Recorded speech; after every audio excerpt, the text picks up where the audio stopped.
अन्य समाचार गीर सोमनाथથી ઇકોઝોન મામલે વિશાળ રેલીનું આયોજન કરવામાં આવ્યું। મેંદરડા તાલાલામાં ઇકોઝોનની વિરુદ્ધમાં રેલી કરવામાં આવી। રેલી દરમિયાન મોટી સંખ્યામાં ખેડૂતો હાજર રહ્યા। સરપંચોના ઠરાવો ઇકોઝોનની વિરુદ્ધના બેનરો સાથે રેલી। ઇકોઝોન એ ઇકોઝોન નથી, લૂંટ ઝોન છે, ખેડૂતોનું કહેવું છે। 19 બાબતોમાં ફોરેસ્ટ વિભાગની એનઓસી લેવી પડશે। સામાન્ય જનતા પાસેથી એનઓસી આપવાના બહાને ખેડૂતોને લૂંટવામાં આવશે। નર્મદાના ઇકોઝોન સ્થગિત થઈ શકતો હોય તો ગીરમાં કેમ નહીં, તેવું પણ ખેડૂતો કહી રહ્યા છે। ગેજેટ બહાર પાડવામાં આવ્યું છે, તેના વિરોધમાં આજે અમે મામલતદાર શ્રી તલાડાને વિરોધ કરતું એક આવેદનપત્ર પાઠવ્યું છે। અને જે ખેડૂતોને પડતી મુશ્કેલીઓ છે, અત્યાર સુધી જે જંગલ ખાતા દ્વારા જે હેરાનગતિ ખેડૂતો ભોગવી રહ્યા છે, તેમાં એક વધારાનો કાયદો એટલે ઇકોઝોન આજે સરકાર અને વિચારણા કરી રહી છે અને લાવવાની તૈયારીમાં છે। ત્યારે અમે ભારતીય કિસાન સંઘ દ્વારા આજે 5000થી પણ વધારે માણસોની રેલી કરી મામલતદારશ્રીને આવેદનપત્ર પાઠવવામાં આવ્યું। અમારી સરકારશ્રીને વિનંતી છે કે જેમ બને એમાં ઇકોઝોનનો કાયદો હટાવવામાં આવે, અન્યથા અમારે ગાંધીજી જે માર્ગે જેલ ભરો આંદોલન, રસ્તા રોકો આંદોલન, ચૂંટણી બહિષ્કાર જેવા કાર્યક્રમો આપીએ અને અમે ગામડે ગામડે તાલુકાના કિસાન સંઘ તથા વિવિધ ગામોના પ્રતિનિધિઓ દ્વારા ઇકોઝોન બાબતે જે આવેદનપત્ર આપવામાં આવેલું છે અમોને એ માનનીય કલેક્ટરશ્રી મારફતે અને સરકારશ્રીમાં યોગ્ય રજૂઆત સાથે સાદર કરીશું। તો ગાંધીનગરમાં ભારતીય કિસાન સંઘ દ્વારા ખેતીના વિવિધ પ્રશ્નોને લઈને સરકારમાં રજૂઆત કરવામાં આવી। કૃષિ મંત્રી રાઘવજી પટેલ અને ઉર્જા મંત્રી કનુભાઈએ કરી રજૂઆત। વરસાદના કારણે પાક નિષ્ફળ જતા સહાય અને ખાતરની તંગીને લઈને રજૂઆત કરાઈ। તો આ તરફ સરકારે પણ સહાય અને ખાતરની તંગીને લઈને આશ્વાસન આપ્યું છે। અત્યારે જે પાક નિષ્ફળ ગયો છે એની સામે રવિ પાક પણ અત્યારે તૈયારી થઈ રહી છે, એટલે ખાતરનો જે બમ્પર સ્ટોક જોઈએ એના માટે અમે ભારતીય કિસાન સંઘ ગુજરાત પ્રાંત વતી સમગ્ર ગુજરાતને ખાતર પૂરું પડી રહે એના માટે રજૂઆત કરવામાં આવી છે। તો ખેડા જિલ્લાના સુપ્રસિદ્ધ યાત્રાધામ ડાકોર નગરપાલિકામાં મહિલાઓનું હલ્લાબોલ। છેલ્લા કેટલાય દિવસોથી વિસ્તારમાં પીવાનું પાણી ન આવવાના કારણે મહિલાઓ રણચંડી બની। મહિલાઓના ટોળાએ નગરપાલિકા પહોંચીને ભારે હંગામો કર્યો। નગરપાલિકામાં મૂકવામાં આવેલા ઝાડના કુંડાઓ તોડીને ઉગ્ર વિરોધ નોંધાવ્યો હતો। છેલ્લા કેટલાય દિવસોથી ડાકોરના વોર્ડ નંબર 1, 4 અને 5માં પીવાનું પાણી આવતું નથી। સિપાહીવાડા વિસ્તાર, ભોયવાડા વિસ્તાર, શાહિદપોડ, ડુંગરા, ભાગોળ, વડા બજાર વિસ્તારની મહિલાઓએ નારાજગી દર્શાવી।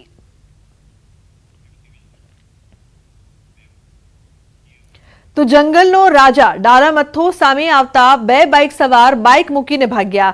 ગીર સોમનાથના ઉના નવાબંદર ગામે રહેણાંક વિસ્તારમાં ડાલામથ્થા સિંહની લટાર। બે લોકો બાઇક લઈને જતા હતા અને સામે વળ્યા જંગલના રાજા સિંહ। પછી તો શું, બાઇક તો ત્યાં જ મૂકીને બંને મુઠ્ઠીઓ વાળી દોટ મૂકીને જીવ બચાવ્યો। એટલું જ નહીં, ત્યાં રહેલા શ્વાન પણ ઊભી પૂંછડીએ ભાગ્યા। રાત્રિના સમયે ગામની વચ્ચે જ રામજી મંદિર પાસે રહેણાંક વિસ્તારમાં ડાલામથ્થાએ દેખા દીધી। મહત્વનું છે કે ઉનાનું નવાબંદર ગામ દરિયા કિનારે આવેલું છે, છતાં અવારનવાર ગીરના સિંહો અહીં આવી ચડે છે, જેથી સ્થાનિકોમાં ફફડાટ જોવા મળી રહ્યો છે। તો સમગ્ર ઘટના સીસીટીવીમાં કેદ।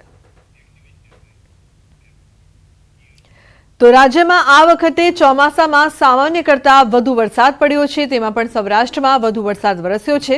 પ્રથમ દ્રશ્યો જોઈ તમને આ દરિયો લાગશે, પણ આ દરિયો નથી, ખેડૂતોના ખેતરો છે જે હજુ પાણીમાં ડૂબેલા છે।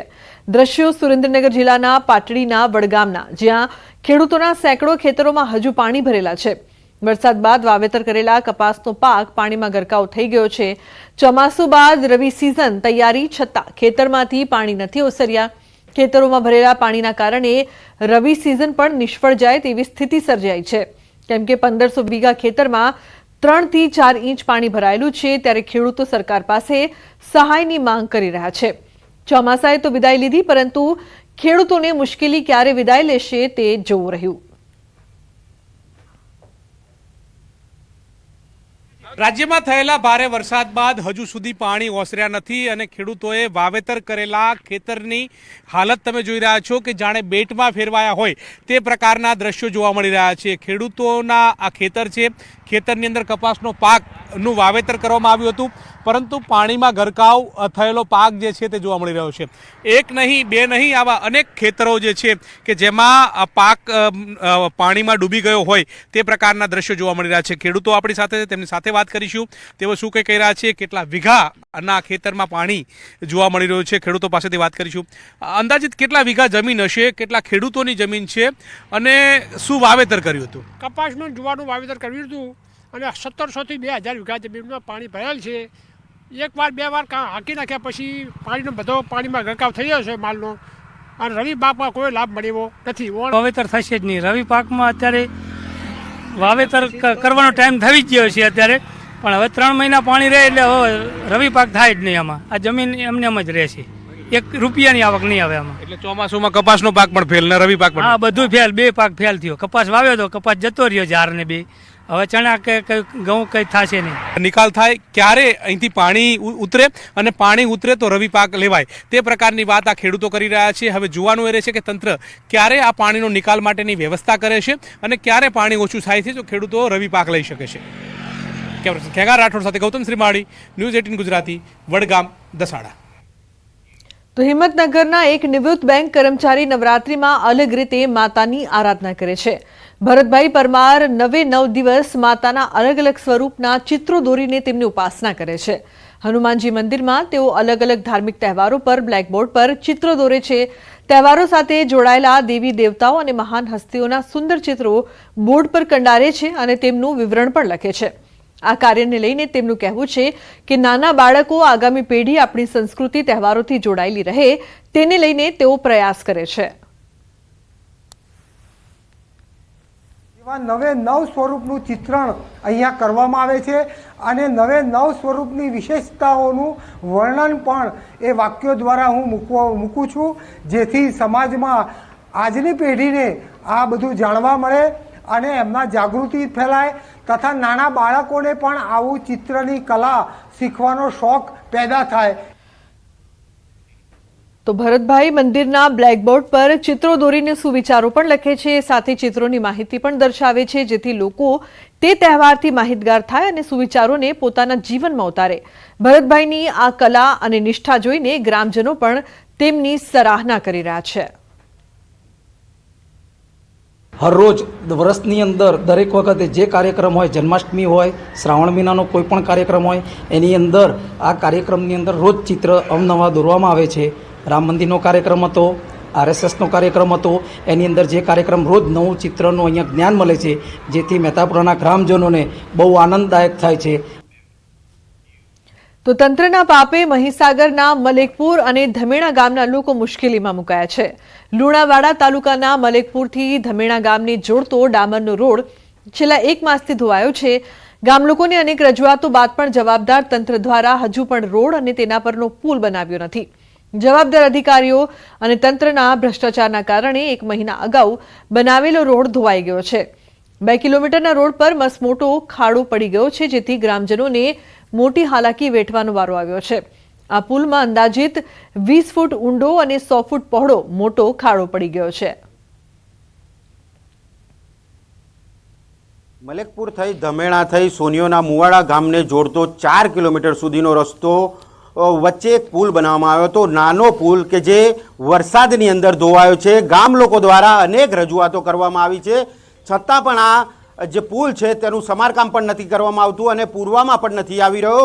દ્રશ્યો બતાવી રહ્યો છું કે આ લોકો ગામ લોકો છે કે જેઓ અનેક રજૂઆત કરવામાં આવી છે, છતાં પણ અહીંના તંત્રનું પેટનું પાણી પણ હલતું નથી। સરપંચને પણ રજૂઆતો કરવામાં આવી છે, તલાટીને પણ રજૂઆતો કરવામાં આવી છે, છતાં પણ આ જે પુલ છે તેનો તે રહ્યો છે। 30 દિવસથી આ પરિસ્થિતિને લઈને લોકો હેરાન પરેશાન બન્યા છે। આપણી સાથે લોકો છે, તેમની સાથે સીધી વાત કરીશું। શું કહેશો, ક્યારે પુલ બન્યો, કયા ગામને જોડતો રસ્તો છે અને કઈ રીતે પુલ તૂટ્યો છે, શું કહેશો?